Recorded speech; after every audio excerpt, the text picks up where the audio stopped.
You're listening to the Options Insider Radio Network. For more quality options programs, visit www.theoptionsinsider.com or search for Options Insider Radio Network in your podcast provider of choice. Listeners can also access all of our programming through our mobile app, available in iTunes and on Google Play. Don't forget to follow along with your favorite programs and submit your own questions for the hosts at twitter.com/options, facebook.com/theoptionsinsider, or via questions at theoptionsinsider.com. Welcome to Volatility Views, the premier program for volatility traders. Each week, we'll take a deep dive into the world of volatility with in-depth analysis, trading activity reviews, strategy breakdowns, cutting-edge education, and much more. We'll also bring you exclusive conversations with the traders, researchers, and asset managers who are reshaping the volatility landscape.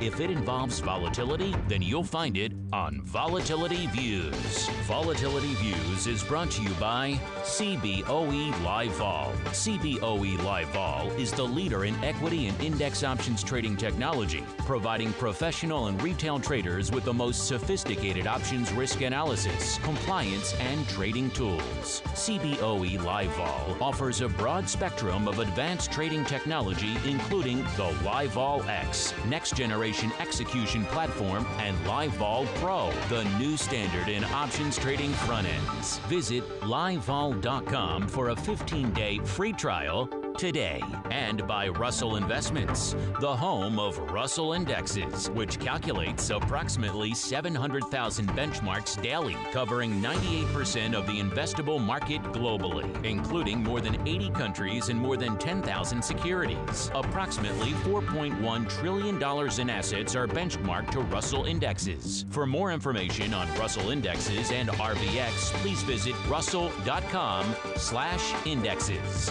And now, it's time to take a deep dive into the world of volatility. It's time for Volatility Views.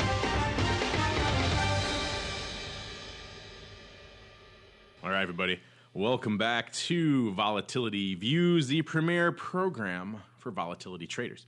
My name is Mark Longo, coming to you from the Options Insider Studios here in the options mecca of the known world, Chicago, Illinois. And inside these sanctified studio halls, we have produced quite a wide array, I should say, really, of content for you guys to check out. And we're kind of working on the studio right now to even produce some more fun stuff for you coming out of here. So stay tuned for that. And where can you check out all of that fun stuff we crank out here on a daily basis? Well, the best place, the easiest place, of course, our old online portal. You may have heard of it, a little place called theoptionsinsider.com. Of course, we got breaking news from the options market, education, analysis, all sorts of fun stuff. Some futures-oriented stuff going up out there. A lot of fun stuff. We're playing with that mix quite a bit these days, so check it out if you haven't been there in a while. And of course, while you're there, Insider Radio Network tab, top left corner of the page. That is your gateway to all things options radio. So if you want to dive deep into the world of options, we got you covered right there. 13 programs,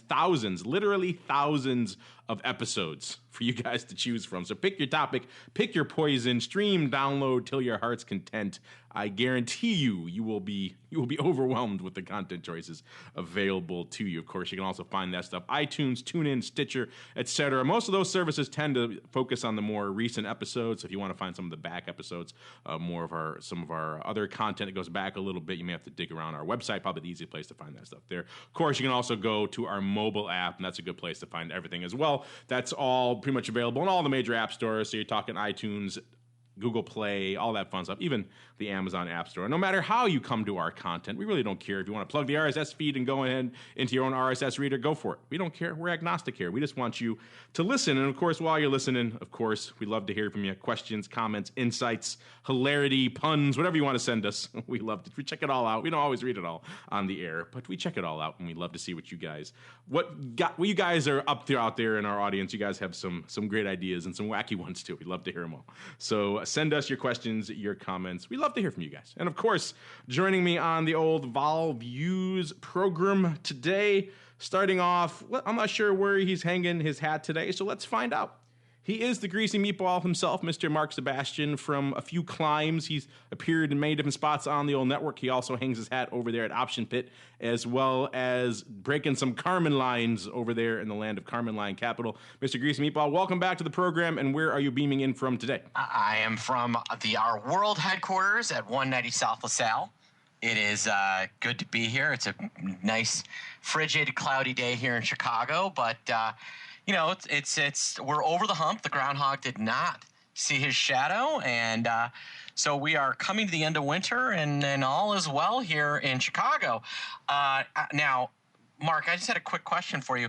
Yesterday, prior to earnings, I bought 5,000 shares of LinkedIn and another 5,000 of data. Oh, well, and, what are you doing here? I know they're going to cream it. You should be on your private island right now. I haven't had a chance to be in front of my computer yet, but so how's my trade doing from yesterday? I'll expect your private island to be coming to you forthwith, sir. So go ahead. I don't know why you're slumming it here with us little fish when you have so much capital you're sitting on right now, sir. It's almost embarrassing. I'm almost embarrassed for you for your riches.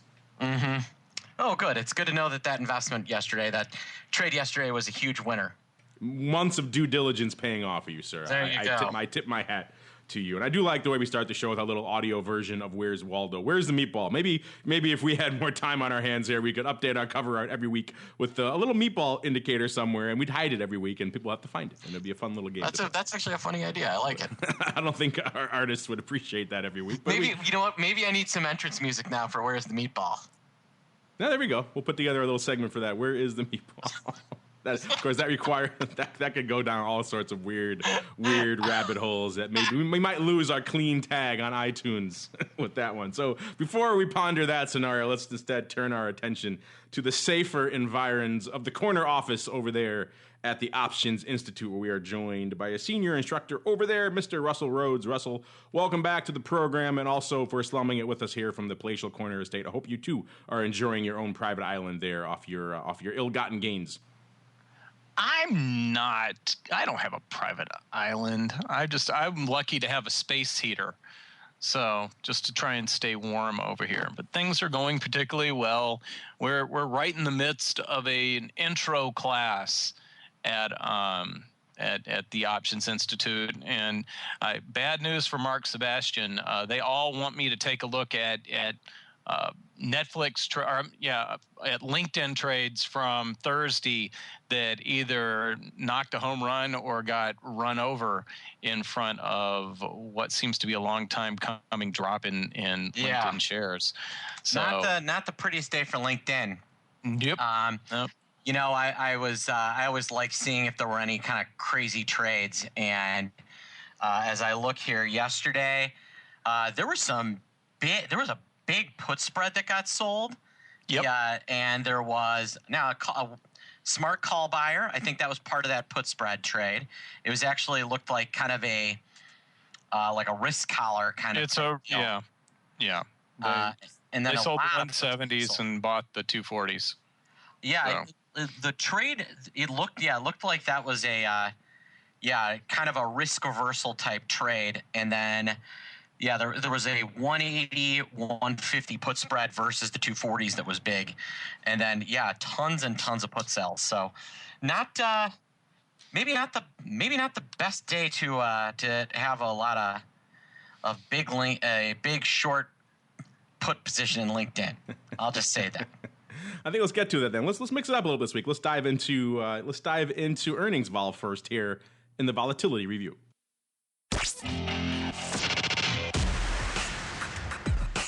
It's time to break down the latest developments in the volatility trading world. It's time for the Volatility Review.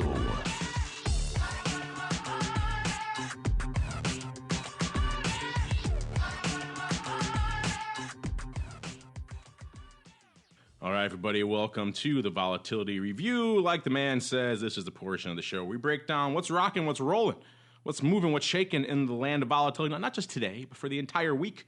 We are recording this, of course, on Friday, February 5th, for all of you playing the home game. And if you're wondering what's going on, what was happening right there midday on Friday when they were recording, well, selling off, post non-farms, and post some pretty negative earnings. Most of the major indices taking it well on the chin today. S&P off about 1.5%, Dow off a little over 1%, and the NASDAQ leading the charge to the downside, nearly pushing 3% out there in the Qs.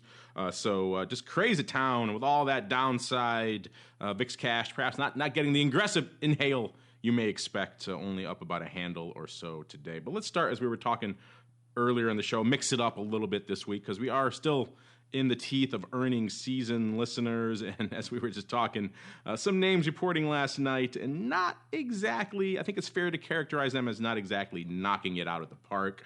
We were digging into LinkedIn a little bit after the bell on the option block yesterday, so we have some data on this one we were looking at. This one had closed yesterday, substantially north of where it is trading right now at this moment. Yeah, closing price yesterday was about 192.30 or so, and at that time they were pricing in about 11.5% straddles, about right around $22. At the time, some people were even thinking that may have been a little bit juicy. And looking at the paper flow, I mean, there wasn't a ton of bias directionally either. Usually, some of these names, like an Amazon, we saw a lot of people bidding up that call wing ahead of that number, which didn't work out too well. Kind of had some airs of Apple to that pre-Amazon. We didn't see that demonstrable of a bias in the paper flow going into LinkedIn. It was kind of equidistant on both wings there, which was kind of interesting. And of course, even if you thought that straddle was overdone, well, you didn't get the half of it. In the after hours, it moved about $50 or so, selling off to the downside. And then today, in actual trading, it's down about 80 or about 41% so far, trading 112. So 80 handles off where it closed yesterday. So as Mark and Russell were alluding, not perhaps the best day to be right in some downside here in good old LNKD. Mark, was anybody really slinging LNKD or really looking at it in your chat room yesterday, going into the big number? No, this is not a name that I think a lot of people are jumping over themselves to be trading, because I'm not sure it's that well liked. I mean, think about it. The three of us are all on a radio show together. I'm not sure I'm linked in with you two, and for good reason. I don't use the site that much. But the vol got really bid, and for good reason. It is getting, the one thing this earnings that has been really different about this earnings season relative to some of the others is that, Facebook aside, there has not been a great reward for doing well out of earnings. And misses have gotten absolutely gut punched, and so the volatility was kind of pricing itself that way. That's kind of what I was watching. I think there's other reasons why we're not LinkedIn buddies, sir. But you can read into that what you will. Mr. Russell, you were mentioning there about some of your intro classes. Is that what a lot of people, when you kind of approaching volatility with them kind of for the first time, is that where they tend to gravitate around individual names like that? Or do they really want to know more about the VIX? Or what's kind of the approach you guys take? Or is it just kind of maybe just because this is just a sensational news right now, which is why they're gravitating towards LinkedIn and others? Well, it's always a good teaching example because, the implied volatility goes up and then there's a volatility crush after the earnings announcements. So it's always a great way to show the behavior of implied volatility, and also how more often than not, now of course LinkedIn's an exception here, but more often than not, the implied vol does a pretty good job of pricing these things in. I mean, you mentioned that it was pricing in about an 11% move last night. I didn't see that part, but I know that over the last 3 years, the average move up or down for LinkedIn is 12%, and it moved 11% last quarter. So, it's interesting that more often than not, the options will price what the recent history is, and then we get a few outlier moves, but the majority of moves seem to be in line with what has happened historically. I've been tracking all the stocks with weeklies that reported. This is the fourth quarter I've been tracking this, and it's for an academic paper, and basically if you had bought the straddle or bought the strangle or sold the straddle or sold the strangle, based on where the underlying price is relative to the available options, you would have lost a little bit of money in both directions if you had done that with every stock that has weeklies, and the losses are pretty close to the bid-ask spread. Russell, one of the things I always tell people is, that there's not a lot of edge in selling earnings anymore. It's not 1999 anymore. It's not there. And, while these earnings straddles over time, in near terms, they can miss. They can miss big. They can be, I always say that they maybe tend to be a little bit overpriced, if anything. But when they're wrong, they're really wrong. And that kind of evens things out in that. Mm-hmm. And maybe your academic paper is kind of coming up with something different, but that's exactly what it's coming up with. Yeah, I always just intuitively, the way I look at it is, when you sell straddles, you're going to make money most of the time, but when you lose, you're going to lose so much it kind of cancels everything out. And when you buy straddles, you're going to lose almost every time. But when you win, you're going to win a lot. That almost cancels out what you lost. So really, the only way to trade these earnings is by smarter things that. This data guy that got burned, the sad thing is that other than the fact that he left it unhedged, I kind of like what he was doing. And I'm sure Mark will want to take us there in a second. Yeah, let's get to that then. Actually, before we get to that really quickly, Russell, I had a standing offer for Jared back when he was on the show. I think it was $5. Maybe I got up to $10 for a nice straddle study for earnings. So that same offer could be applied to you, sir. A whole $10 in your pocket if we can get some of that data and perhaps discuss it here on the show and on the site. So when's that study going to be ready, and when are you going to be collecting your juicy $10? I'm done with at the end of February. Well, there we go. Then if I get an intern in here, which never seems to happen, then I can get the data compiled. Ironic you say that, because I'm bringing in an intern later today to discuss that exact same topic. So maybe we should talk. But yeah, that's an area that I've often said on this show is ripe for more exploration. It seems like a very basic area of volatility, and yet the amount of available research on it that is certainly available to the masses and not just done for a couple of desks and their clients is shockingly small. And so yeah, any data going into this on earnings and straddles and performance and their predictive value and their performance value, I think is a welcome thing, because there's a surprising dearth. And we get this question so many times every earnings season, to the point where I'm looking to bring people in to do it, just because it's everyone wants to know, how do these things perform? And there's a couple of studies. There's been a Goldman one a few years back, and a few others. I know a few desks have done some small looks here or there at a few names. But yeah, the overwhelming amount of research on this very critical topic that is widely available is shockingly small. So yeah, I think the more the merrier when it comes to that. And the other side of the earnings, I guess you can call it earnings apocalypse for the last 24 hours, is indeed data. That is, of course, the ticker symbol for Tableau Software Inc.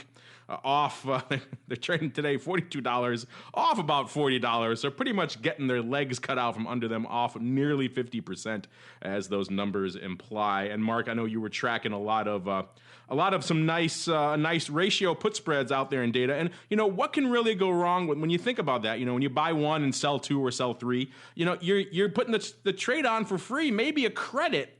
What's the worst that could happen, Mark? Yeah, well, that's such a professional trade, or a pro trade, I call it, doing those ratio spreads, because you really put yourself in a position to be short vol, but also have some leeway to the downside or upside in your direction if the stock moves away. The only way you really lose on those ratios is in severity. So when you underestimate the severity of the move, you can get burned bad. And Data, D-A-T-A, or a Tableau Software Inc., pretty smart guy, sets up a 1x3 put spread long the Feb. So he had bought the Feb 75 puts, regular Feb, on splits for $4.15, and then sold the Feb 65 puts at $1.40. So for a nickel credit, nice trade, 1x3. 1x3 at the 75 strike, 65 strike, which looks awesome unless the underlying completely tanks. And that spread, which the trader bought for nickel credit, those 75 puts are worth $32. That's nice. The problem is the 65 puts are worth 23 a piece. So so he's down about call it $33 a spread, or on 1,000 spreads, that's going to be $1 million, right? Or is that 10 million? It's going to do fairly well for you, sir. I think that it's going to do poorly for you because he was long 1 and short 3. I'm teasing. Yeah, not the best thing. Yeah, he's out $3.3 million. He's not having a great day.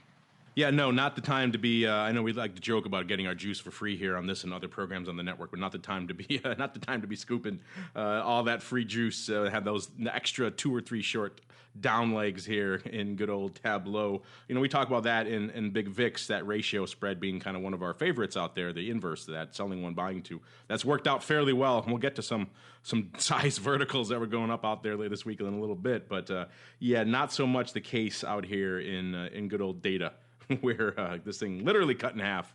Yeah, so those 2 mega earnings misses weighing on the market in addition to the non-farms and everything else. It's kind of been an ugly day over here on the old street. So let's get to it. Like I said, most of the major indices off fairly aggressively so far today. It's kind of funny, the way you look at the non-farms, it's kind of couched in a couple of different ways. It clearly was weaker than thought, but other areas it actually had some shining rays of light there. So maybe not as negative as you might assume at first blush on it, yet still clearly weighing on the market in addition to all this earnings mess we were just talking about as well. So a lot of stuff popping off in there. Let's start there. Looking at the broad market, the broad VIX. Let's start over there in the corner office. Mr. Russell, what caught your eye in today's and indeed this week's activity out there in VIX land? Well, I was really expecting us, regardless of what happened, to fall out of that front month, second month backwardation today.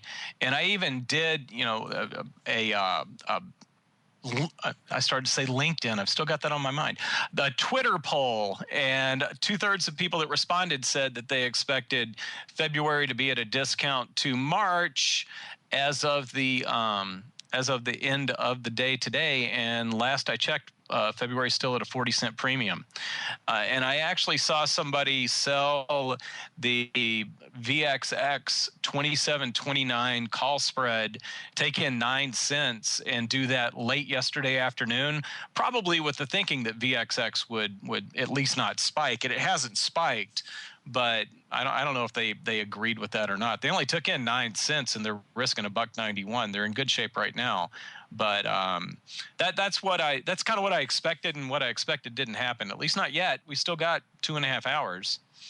Yeah, we got some time left to go, so you never know how the day is going to wind up. But so far, at least, not the most resounding of confidence-building days if you are one of the legions of bulls out there on the old street today. And even if you're not even if you're a vol bull, perhaps not exactly what you expected. Mr. Greasy Meatball, what's your take on what we're seeing so far out there in the blood red waters of the street today? I mean, things are just so sloppy in the market right now. We're very range bound. We've been kind of stuck between 1870 and 1920 for some time. The tech people will tell you those are major fib levels, which means the market is lying, I assume. At those levels, it starts lying to you and telling you fibs. But that's kind of the way things are. Trading's been really sloppy.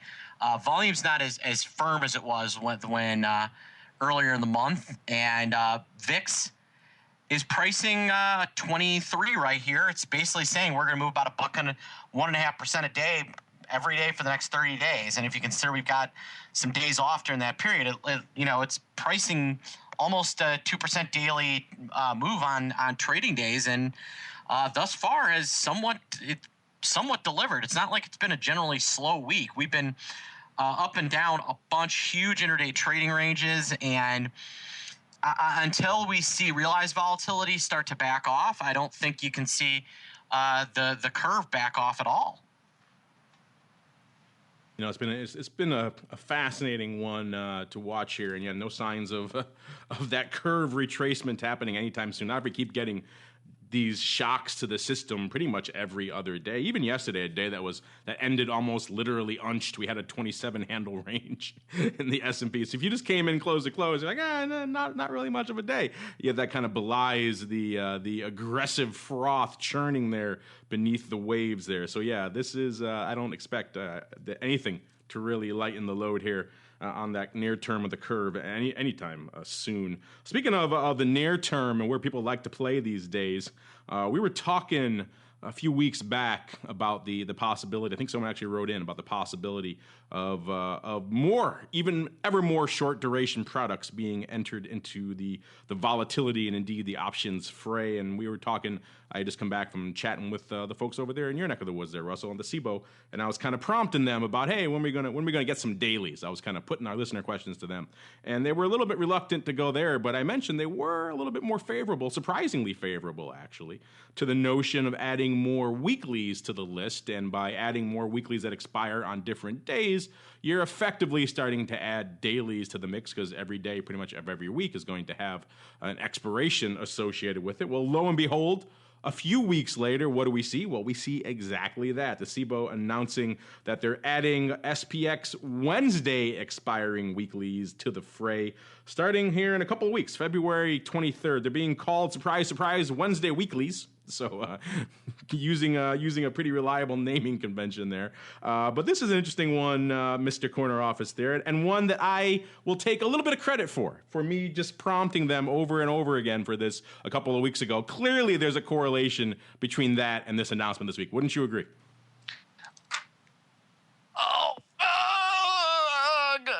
I knew about it for about a month, Mark, so we can't give you credit. You're killing me. You're killing me. I am now going to mute you for the rest of the show. There you go. Russell, listeners, if you wonder what happened to him, he is muted because he clearly cannot. He never learned to share when he was in kindergarten and first grade, and he never learned to give credit where credit is due. And my twisting of that knife a few weeks ago on this exact topic is what spurred it. Instead, we'll turn our attention to the greasy meatball, who knows where his bread is buttered and knows where to give credit where it is due. Do you certainly concur that my urging on this subject is what led to this earth-shattering announcement a few weeks later, sir? Well, actually, a couple months ago, I got pulled into the office of the research team, and they asked me, Mark, what are the ideas that you really think could build a new product that you think could be successful? And what I told them was, I got an idea. Wednesday weeklies to coincide with VIX expiration. All right, the hell with both of you. I'm muting both of you.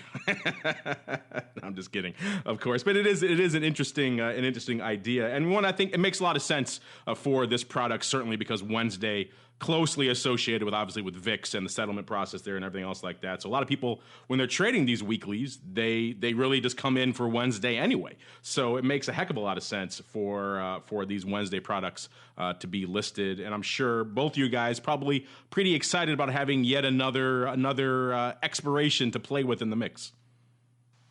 Yeah, I know I am. I don't know that I'd want to be making markets on it, but I'm definitely excited to have that extra that extra stuff and the extra stuff to trade against and line up with my trades. And that's definitely something we're going to be examining at Carmine Capital as part of our vol complex trading that we do. Yeah, I kind of concur with you there, not wanting to be on the other side of making the markets going into those, shall we say, turbulent Wednesdays in the VIX period where no one seems to be happy with what comes out of those days. So we'll see how this works going forward. I was actually also talking yesterday. We were doing a show with one of our broker partners, and I kind of lamented to them a little bit too, because this clearly portends a future where not just Wednesday weeklies, but Tuesday and every other day under the sun weeklies are coming sometime in the near future, which means effectively every day now is going to be expiration Friday. It kind of has rendered the notion of this once a month big deal expiration Friday is kind of quaint and archaic now. And if you're in the brokerage business, it's going to be a fun headache, because all those headaches that used to be once a month and now are once a week are going to be literally every day. Another reason why I am not a broker in this business right now. Kind of a difficult challenge. So see what you guys are doing over there at the CBOE, Russell. You're making it hard for all your brokers out there. Well, it's you're missing one when you're talking about adding days, and I don't know anything about this one, But I've been around here long enough that when something new is introduced, I've started to look beyond the new thing. And Wednesday SPX, that means that now we're going to have an extra day of the week where we've got an SPX expiration 30 days out. And that means that you could actually see, and again, I haven't heard even an inkling of this, but you could actually have VIX options that expire on a different day of the week as well. Would they be able to expire on Friday then, on that Wednesday date? I think so. Is that what? Maybe that's what they're going for, is a Friday VIX I expiration. honestly don't know for sure, but it's not a bad idea. Because then again, I mean, they keep me in the dark about a lot of things until they get very close to being announced, just because I forget what I'm allowed to talk about and not talk about. But I can tell you that I wouldn't be the least bit surprised if we start to see really good volume in these things, if we turn right around and we suddenly see, a situation where we could have VIX expiring on a different day of the week as well. And also, when you're talking about the activity around SPX and VIX expiration, keep in mind those SPX are PM settled and the VIX is AM settled. So you do have a little bit of time to get yourself together between one and the other. Go take a shower, clean up a little bit before you dive into the next fray. Yeah. But you're right, that 30-day window is kind of interesting. That's that moment of pure VIX, to call it anything else. And that I hadn't thought about it myself. You're right, but that is an interesting point, that you get that one little brief moment, that shining moment of pure VIX goodness there, that exact 30-day window that the product is trying to predict, which is an interesting wrinkle to this, and perhaps will lead to some interesting trading down the woods. Well, we're not even done. You guys, busy week for you guys this week with announcements in the VIX realm. I guess you guys were saving it all up for this week, because not just the weeklies and not just SPX stuff, but also stuff kicking off in the VIX complex as well. This has been a big topic of discussion of late, is how much news is coming from overseas and how much volume, of course, is accreting into these products now as a result of that news. I think that same meeting you guys over there on the CBOE were saying about somewhere, I think in that 9% realm, was how much of the VIX futures, which trade now in that extended cycle, how much that VIX futures volume was coming in that overnight cycle. So clearly people are out there, they're trading the product, they're tracking it, at least over the overnight time frame, and looking for the news, of course, and they want to be able to trade the product in their own hours rather than just ours. So it makes sense then, of course, for you guys to start actually disseminating this index in that time frame. Kind of a challenge for these people out there to be slinging a product and not have a real good dissemination of it. I believe it's going to start, in March.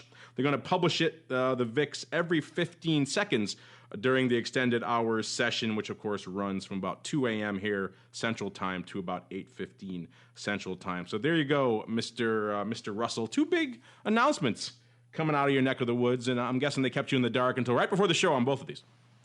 Absolutely. They always do. I'm always the last one. I found out about the VIX dissemination via a press release. So because you talk to crazy jokers like me all the time, so they don't want you running off at the mouth. They know better. Well, this one, we can kind of file this one under the no-brainer camp, and this kind of just makes sense, especially if you're trying to incent more volume in that extended hours period. Might help to actually have the VIX being disseminated on some sort of reasonable frequency during that time frame. So every 15 seconds, I think, could go a long way towards doing just that. Mr. Greasy Meatball, are you excited to finally have your VIX? So when you wake up in the middle of the night in your night terrors, you can now turn around and check your VIX before you go back to bed?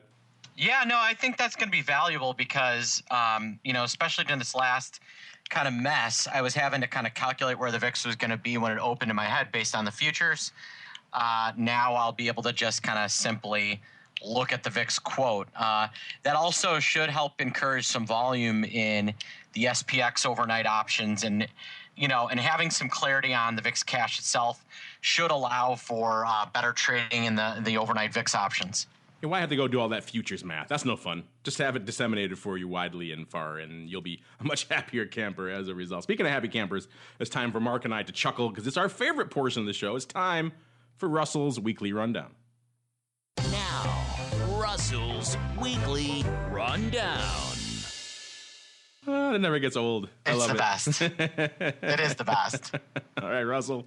Like the man said, this is your time to shine, sir. I know you pay a lot of attention to the goings on in the VIX weeklies. Maybe we'll have to add the SPX weeklies soon so we can get some of those Wednesday action in there. But for now, it's the VIX weeklies. What caught your eye this week, sir, in the near-dated VIX options? Well, it was a trade that popped up yesterday, which was Thursday as we speak right now. I was doing a lot of searching around trying to find trades that I felt were an opinion in front of the reaction to the employment number today. And I came across one, but it is not a trade that used the options that expire next week. And in fact, it was a broken wing butterfly that was constructed using the March 9th VIX options. Somebody did this a few thousand times. They sold the 23 straddle, they bought the 18 put, and they bought the 25 call. And the result was a net credit of 293. So basically anywhere above 2007 at expiration, this thing makes a profit. And you could lose up to about $2 if VIX is at 18 or lower on the March 9th expiration. I think it's one of the first cases I've seen where somebody really does seem to be targeting a date, and I would assume that they were trying to capture the market reaction to two employment numbers, and so far so good since VIX is up a little bit and the S&P 500 is down a little bit, 20 plus points is a little bit now, I guess, but it's down a little bit in reaction to to how people are disseminating the employment number, which looked kind of weak. Yeah, we're starting to see a lot more size and indeed nuanced paper going up in those near-term weeklies. Not just someone coming in and buying a raft of calls, something like that. We're actually seeing these multi-legged spreads going up, and you're right, all kinds of weird time frames, and sometimes very close, effectively dailies, sometimes a little bit farther out. So yeah, it has been kind of interesting to watch the proliferation of paper, say that 5 times fast, out there in the VIX weeklies, because it certainly got off out of the gate pretty much running, and unlike its former counterpart there, its predecessor VXST, and now is kind of just lighting it up. I'm looking today, like as we're speaking, and the Feb, which are effectively, they're not really they're 12 days to go. The Febs there are 32,000 of those Feb 23s going up today. So there's just size lighting it up here. 60,000 of the Feb 28, so maybe a little bit of a ratio there as well. 36,000 of the Feb 30. So a lot of fun stuff firing off out there in the weekly contract. But when you're looking at the mothership options, the big VIX options, there was kind of one trade and one trade only this week that seemed to be just the trade of the week. It was lighting it up pretty much all week long. And what was interesting about it too is it was lighting it up both ways. It was this vertical. The March 30-40 call spread was the order of the day. And it started out earlier in the week, people or paper coming in and buying it, just gobbling this thing up for size. They bought up about a total of somewhere around 150,000 contracts of this thing went up across a couple of different sessions. They were buying it in a variety of different prices. They were kind of chasing it at one point. So it started, I think, around 75 cents, got all the way up to over $1. I think about $1.05 or so in that range. So it was they were kind of chasing this thing all over the place, 100,000 plus contracts. And then later on in the week, on Wednesday and into Thursday, all of a sudden, either the same guy was giving up the ghost, or someone else said, you know what, I really like that trade. I'm going to take the other side of that and sell you a ton of it, because we saw about 100,000 coming in, just blasting this thing out at all kinds of prices, a little bit lower, starting out about 78 cents, and then kind of varying in the ranges from there. But this was kind of just, you can see, just go dig in some of the VIX paper yourself, listeners. This 30-40 pretty much dominates everything, going up in large chunks and small chunks. This was one of the weirder trades, because we don't usually see both sides reflected in size this rapidly. So either our friend here really had thought the better of his trade very, very quickly, and didn't scratch it, actually took a hit on a good chunk of it if that was indeed the same player, or someone else saying, yeah, you know what, I don't like this, I like this the other way, and I'm going to ram it down your throat. Either way, this thing was lighting it up, and it continues to light it up, actually. This is the trade du jour. Aside from that, we also saw a little bit of trading out there on the March 23s. were kind of the order of the day as well. We saw some trading, selling later in the week of those, about 25,000 at one point, and then another 15,000 going up. Prices around $3, so you're talking about 40,000 contracts right there. Actually, 50,000 total if you add up another 10,000 lot that went up later in the day. So there was a lot of reflexive back and forth out there as well. Earlier in the week, we did see a little bit of extra March buying. The March 26s going up 50,000 times, so props that 23-26 vertical going up a bit as well. We saw higher up, nearer term, a little bit of playing earlier this week as well. The Feb 28s going up about 20,000 times or so for about 65 cents there. And we did see a little bit of action on the put side of the fence as well on Thursday, about 40,000 of the March 20 puts going up.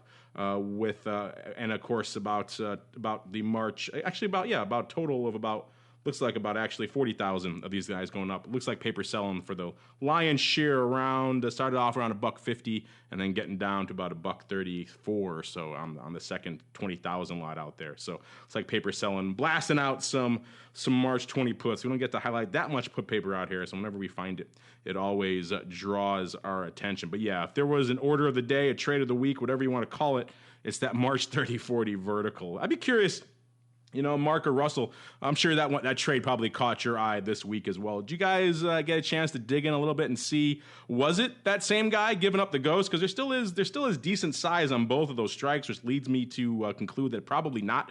But did you hear any more color on what exactly was going up with that back and forth on that spread? You're right. How's that for color? No, you're pretty much correct. It was two different people taking two different sides from what I heard. I did go down there and ask, and that was the feedback that I got. Well, that's why we ask you. Sometimes, every once in a while, you leave the environs of the corner office, the cushy, plush, air-conditioned, climate-controlled environs, and you head down there to the sweaty environs of the pit to rustle around, no pun intended, and find out what's cooking over there. And that had the air of two different trades. We just don't see it that often going up in that size and in completely conflicting directions like that. So kind of makes it interesting in and of itself. Two very sizable and completely contrasting viewpoints going up within not that long of each other. So that's always intriguing in and of itself. Looking at what's going up to the top 10, the big, the hot, the active strikes out there in VIX land for the week. Number one out there, no surprise, given its love in the vertical, is the March 30s with about 324,000 contracts open. That pretty much blows the doors off everything else. It's a massive jump to number two with the Feb 30s with about 211,000 open. Then the March 27s, 182,000. Number four, the March 40s. So again, the other side of that vertical, about 175,000 open there. Again, leading to what we were saying before, probably two different customers. And then March, also the 35s, about 170,000 open there. Number six, Feb 40s. Feb 40s, gotta love those. 157,000 open. It's number seven. The Feb 25s, about 129,000. Number eight, the Feb 23s, all the way down to the bottom two rungs on the list to find a put. And it is indeed the March 18 put, lighting it up to the tune of about 117,000 contracts. And winding it up with the March 20s we were talking about a little bit earlier, with about 116,000 open. Total of about 5.8 million contracts open out there, about 3.9 on the calls, about 1.8 on the puts. So nothing overly stunning from a open interest perspective or in even a call versus put perspective. We're not leaning too heavily in either direction yet. We'll see as this month continues to play out how that shakes out. But for now, at least, things pretty much in the expected range. And we've been gassing on here for a while, listeners, in terms of we snuck in a little bit of equities, snuck in a lot of things going on in VIX and XPS land. Let's talk really quick, because we like to talk about every week about crude, the shiny stuff, or actually I should say the Texas tea, the shiny stuff being the other commodity we get to every now and then here on the old program. And then, of course, interesting week for oil. This is kind of the narrative that develops around oil whenever it really starts moving like this, is that it kind of loses that inverse quote unquote correlation it's supposed to have, or non-correlation it's supposed to have to the broad equity market, which is why some people use it as a diversification tool. And these kind of choppy, turbulent times, we see it moving pretty much in lockstep with the broad equities, and that's kind of exactly what we've been seeing for the better part of this week as well. When, you know, oil was rallying for the most part, stocks were rallying, and they would follow suit pretty closely. Sometimes not the full extent of the move, but a fair chunk of it. And the same thing to the downside, which is kind of interesting and also kind of puts the lie to all those people who want to have oil as that kind of non-correlated asset in their portfolio. But it's been an interesting one to watch. And of course, with all of that firing off out there in the marketplace, we're seeing vol remaining still fairly firm. I think it's a good way to characterize it right now. OIV, OVX hovering around the mid 60 handle, about 65, which is fairly elevated, about 15, 20 handles off the lows we saw it trading at not that long ago. Or disseminating at, I should say, really. But still, interesting stuff. Anything catching your eye out there from a crude oil perspective, greasy meatball, or Mr. Corner Office? I had somebody that was very, that I consider kind of my go-to person on crude, who had never traded USO before, and was asking me some questions about selling a longer dated put spread, with the short side being the nine options, and then they were thinking about the 8s or the 7s to protect themselves on the downside. They were looking out till 2017, and they never really asked me about USO before. It was just interesting that I think they timed it particularly well when they brought it up, because the question came to me on Wednesday, and I think we bounced on Thursday, if I remember correctly. So I know that it didn't last long, but that was that's in the oil space. That was something that got thrown out at me. Yeah, that Wednesday, of course, was that, and into Thursday was that big move to the upside. We've seen a lot of speculation since then that maybe one of these levered ETFs was caught with their pants down, had to be unwound, kind of squeezed themselves back up, and helped lift that product, kind of responsible for some of that aggressive upside move out there. But you're right, it doesn't surprise me to hear people start thinking a little bit longer term about all things crude. We were talking on one of our other programs towards the end of last year, and we were talking then about people were just chasing puts all the way out to D's to 2016, and that seemed a little bit perhaps excessive at the time with crude in the mid 30 handle, but then it turned out to be fairly prescient, all things considered. So yeah, who knows? Perhaps your 2017 friends will be on the ball as well. All right, that's going to do it for the volatility review, listeners. Now let's try to squeeze a couple of you on here with a really quick volatility voicemail. It's time to share your thoughts and opinions with your fellow volatility traders. It's time to check the volatility voicemail. Make your voice heard by dialing 779-669-4VOL, posting a comment on the optionsinsider.com, sending an email to questions@theoptionsinsider.com, or posting your questions to twitter.com/options or facebook.com/theoptionsinsider. All right, everybody, like the man said, this is the portion where you guys get to shine. We got a little bit of time, so let's see what we can squeeze in. Here's a quick one, an easy one. A lot of people have earnings on the brain right now, and not surprisingly, and so they're asking a lot about splits and earnings volatility and things. This one comes in from GBL. He writes, stock splits are seen to be greatly beneficial to options volume, but don't they also decrease volatility, which should hurt options trading? That's a good point there, Mr. GBL. But I think at the end of the day, that the big price change in terms of the underlying and the ability to actually afford to trade options on it is the driving factor. Let's talk. A lot of people like to talk about these two darlings, and that one just passed the other in market cap. So let's pull them up. Let's look at Google or Alphabet and its associated other properties, and Apple in and of itself. One just passed the other in terms of market cap. One just did, not that long ago, a stock split 7-for-1, and you can kind of see the numbers just playing out right there. I mean, Google, certainly not an unpopular name from a public finance interest perspective, and certainly from a trading perspective. Yet, when you look at how much options volume Alphabet and Google and all of its associated names are putting up these days with the stock over the 700 level, except for Google itself, a little bit south of 700. in terms of volume that these things are putting up, it's pretty nominal because, look, just think about it. Equity options have a multiplier of 100. So to do a one lot, you got to sling $70,000 on these names. So you can't even do simple things like go out and write a cash secured put unless you want to put aside $70,000 for the privilege. And most retail, your proverbial retail trading accounts got about $25,000 in it. They just can't afford to do something like that. So that name has really fallen off from an overall volume perspective, kind of one of the unsung consequences of this protracted bull market, particularly out here in a lot of these tech names. Looking at the various alphabet properties, they kind of account for somewhere around the 60,000 or so contracts a day realm. Now, contrast that with the big mothership there of Apple, which averages about 674,000 contracts a day, so about 10x what we're talking out there. So yeah, you're right. I think the vol usually does decrease a bit post-split. Some names a little bit different, but the orders of magnitude change in the underlying really can drive a lot more trading, just as we've seen from those two names. Mr. Greasy Meatball, Mr. Corner Office, anything to add here on the prospect of stock splits and whether they're good or bad for options volume at the end of the day? I don't think they matter. It's the only issue with a stock split, especially when you get one of those unusual splits, is the liquidity for some of the non-standard options tends to dissipate pretty quickly.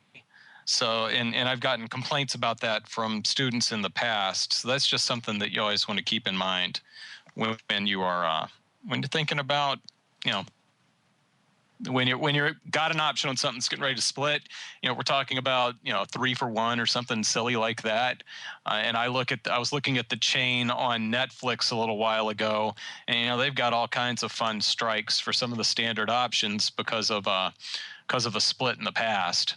So, and the liquidity, it's just you can get kind of stuck in some of those options because they're not being quoted the way that you would hope. Well, that certainly is the case. Mark, did I hear you right? Did you say you don't think stock splits matter from an options volume perspective? You don't think if Google splits 7-for-1 is going to do more paper as a result? No, yes, but really,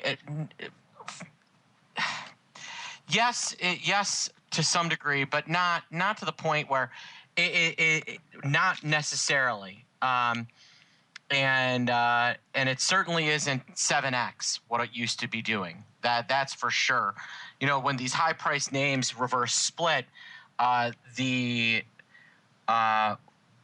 of that, you actually have people that are not as excited to hedge a $100 stock rather than a $700 stock, and so it actually does, I think, reduce some of the hedging activity. So yes, you do see increased volume, but not 7x. I think it's some multiple less than that. No, it's not a direct one-to-one correlation, clearly, and I did not mean to imply that with my Apple to Google example there. But yeah, I think the evidence is pretty strong that there's a strong boost in volume. Some of it is just that mindset of retail. I'm not sure what it is, where even they know the valuation is the same, but just seeing it cheaper.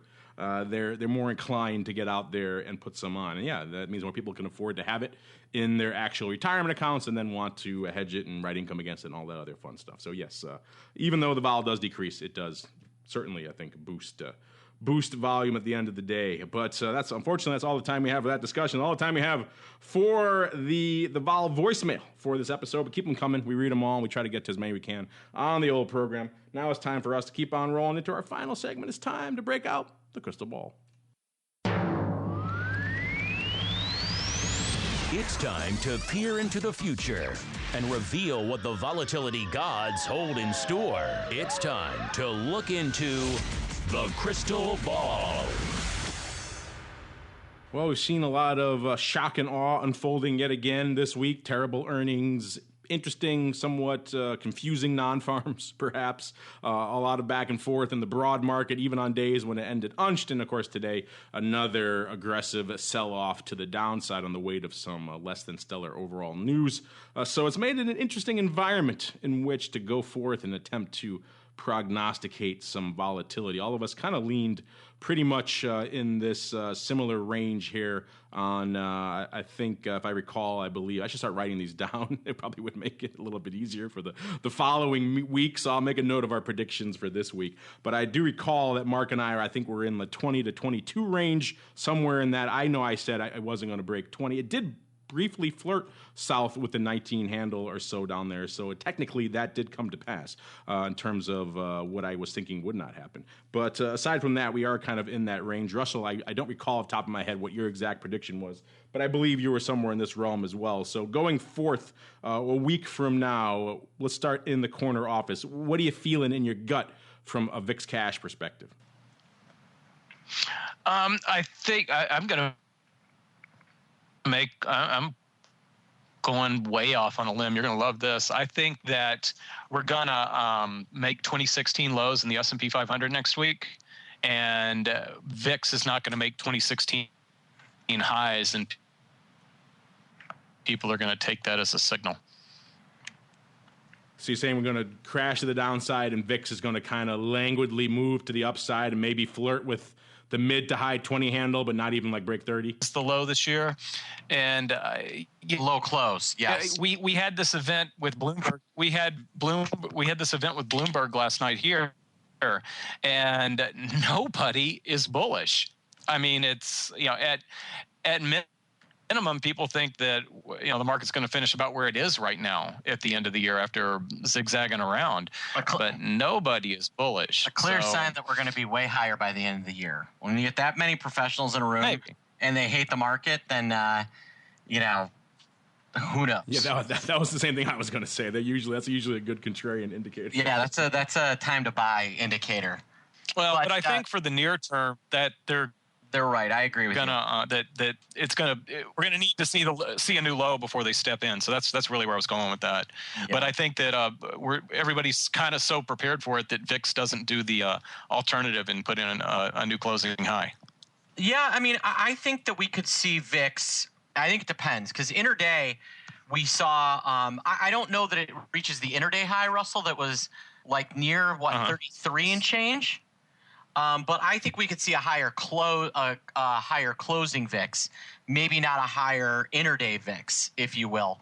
I'd still like to see a VIX close somewhere near a 30, which we've never seen in this entire kind of weird sell-off. And so I think that I tend to agree with you. I think that there's a real chance that we do test those all-time low, those recent lows. I think what we could get is a close lower than those lows, maybe even closer to the intraday lows from a couple weeks back, and a VIX print in the 29 to 30 range that maybe means something to traders as we that maybe causes people to step in. Full disclosure, my current position in the fund is long some volatilities. So just be aware that my outlook may be my position. Always a trader's fatal flaw. Well said, sir. So you're in the higher camp, the 29 to 30 range. Russell, I'm going to put you there as well, even though you didn't really say a number. You said south of the recent highs, so that puts you somewhere around 30. So I'm going to put you in that 29 to 30 range as well, unless you vehemently object. No, I want to be like 25. 25. No, okay. You're going to put me in at 25. 25. Okay. Because I don't think we're going above 27. Okay. Well, there you go then. 25. Okay. I wanted to clarify that before I started putting words and or numbers in your mouth. I thought that seemed a little extreme for you, but I wanted to clarify that. Yeah, I'm gonna lean a little bit less than the both of you. I think either. A, because it's fun, and B, because I'm not feeling. I don't think the vol love that you two are. So I'm gonna say slightly elevated. I'm going to say right around here, 23, 24 level next year. So I'm going to mark myself down in the 23 to 24 range. It's now official. It's been written down. It is in the record, listeners. So we will be able to mock each other accordingly next week here on the Vol Views program. And that music means we have come to the end of yet another episode of Volatility View. And what a fun journey it was. We went hither and yon all over the place, starting in the land of equities and then moving into the indexes and getting some crude in there and your questions and everything else. Fun stuff as always. But before we go, Let's check back in one last time with each of my cronies, my cohorts. Let's play Where's the Meatball one last time. Mr. Greasy Meatball, where are you and where you'll be next week maybe is a better question, and what's coming up in the land of Carmen Line and Option Pit? Next week, I'm actually going to be in Silicon Valley. So I'll be recording from a Hilton hotel in downtown San Francisco. I'm going to be swinging by the P-Coast, and I'm going to be speaking to the Silicon Valley Option Club on Thursday, and I got to look up the other name of the Option Club on that Saturday. And looking forward to seeing all of you. If you're in the San Francisco area and you have interest in hearing me talk on for Thursday or Saturday, shoot me an email, mark@optionpit.com. I'll make sure you get invited. We also have our option beginner boot camp starting on the 24th. You can register at optionpit.com/begin camp. Mark Sebastian, the Greasy Meatball, mixing with the VCs out there in the Palo Alto, Silicon Valley area. Never a good thing. Only evil can come from that, sir. So I look forward to seeing what does emerge as we turn our attention back here a little bit closer to home and to the crystal ball. To the corner office. We know where Mr. Russell Rhodes is. He's in that corner office, the palatial estate, and what is cooking in the land. I believe you guys have a little conference coming down the pike. Is that correct, sir? We got risk management coming at the end of February and early March, which I assume I'm going to see both you guys at. And I start back to school. You're like Rodney Dangerfield. Are you going to do the Triple Lindy? Absolutely. For Oklahoma this year? I'll be calling in from school during the lunch break next week. So you're at Oklahoma State, correct? Correct. Yes, all right. So you are good to go, and looking forward to seeing you do the Triple Lindy this summer. Yeah, I look forward to hearing what's being served in the lunchroom, sir. So that'll be all good stuff. Of course, surf on over to CBOE RMC to learn more about the upcoming conference the end of this month in February down there in Bonita Springs. And of course, we do pull a lot of the data we get on this show from our friends over there at Live Vol. So surf on over to Live Vol Pro if you haven't done so already, and kick the tires over there and get a lot of this fun data we're talking about on the show to use in your own trading. And on behalf of Mr. Corner Office and the Greasy Meatball, and indeed myself, I want to thank all of you out there in the listening audience for downloading and streaming and subscribing, and we'll see you next time right here on Volatility Views.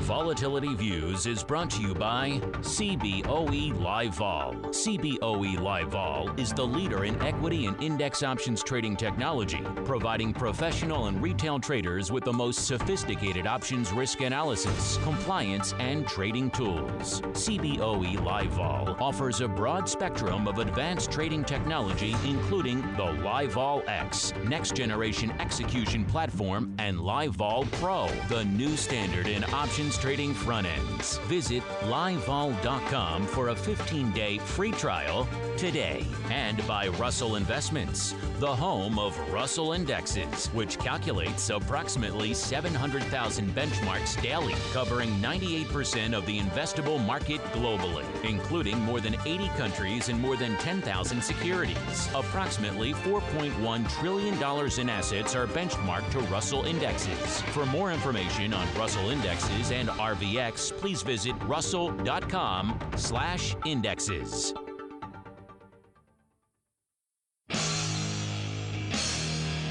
The preceding program was a production of the Options Insider Radio Network. For more quality options programs, visit www.theoptionsinsider.com or search for Options Insider Radio Network in your podcast provider of choice. Listeners can also access all of our programming through our mobile app, available in iTunes and on Google Play.